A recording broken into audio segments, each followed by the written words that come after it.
किसी का बुरा करना अज्ञानता है। महाराष्ट्र के एक बहुत बड़े व्यापारी थे, पशुओं का व्यापार करते थे, पशुओं को खरीदते भी थे और बेचते भी थे।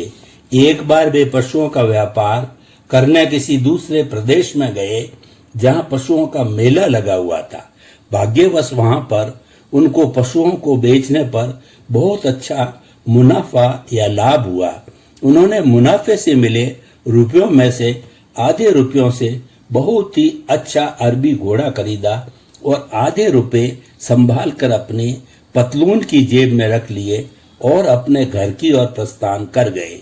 रास्ते में बारिश शुरू हो गई, वह भीगने लगा, उसके सारे वस्त्र गीले हो गए, वह सर्दी से ठिठुरने लगा। मन ही मन वो बादलों को कहने लगा, हे बादलों रुक जाओ, लेकिन बादल और भी तेजी से बरसने लगे। वे कहाँ उसकी सुनने वाले थे।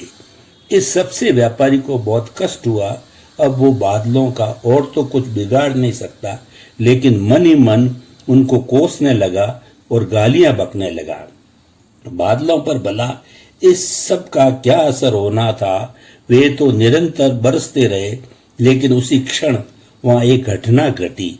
अचानक एक पास की झाड़ी से बड़ी जोर की आवाज आई, ठहर जाओ, जो भी धन दौलत तुम्हारे पास है वह मुझे दे दो, वरना गोली मार दूंगा। स्पष्ट था कि अवश्य ही यह कोई चोर लुटेरा था। अब व्यापारी की तो सिटी पिटी गुम गई।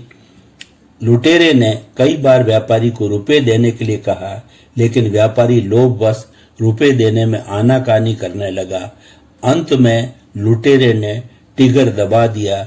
यह देखकर व्यापारी ने तो सोच लिया कि बेटा अब तेरा बचना मुश्किल है, और डर के कारण उसने अपनी आंखें बंद कर दी, जैसे बिल्ली को देखकर कबूतर आंखें बंद कर लेता है।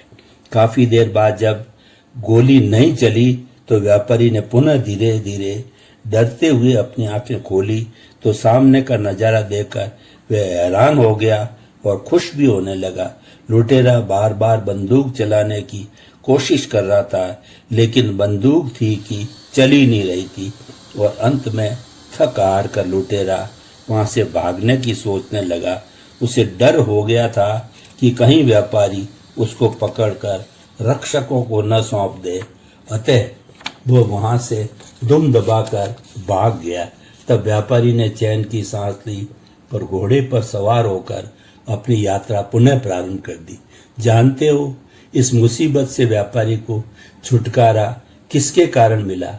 उसी बारिश के कारण, जिसे थोड़ी देर पहले तक व्यापारी भला बुरा कह रहा था, क्योंकि बारिश के कारण ही बंदूक का बारूद गीला हो गया था। इसके बाद व्यापारी के मन में यह चिंतन चलने लगा कि आखिर यह सब कमाल हुआ कैसे।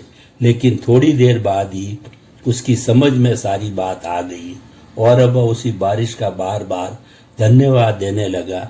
इस कहानी से हमें शिक्षा मिलती है कि अपने थोड़े से कष्ट के कारण बिना सोचे समझे एकदम कुछ भी भला बुरा नहीं कहना चाहिए।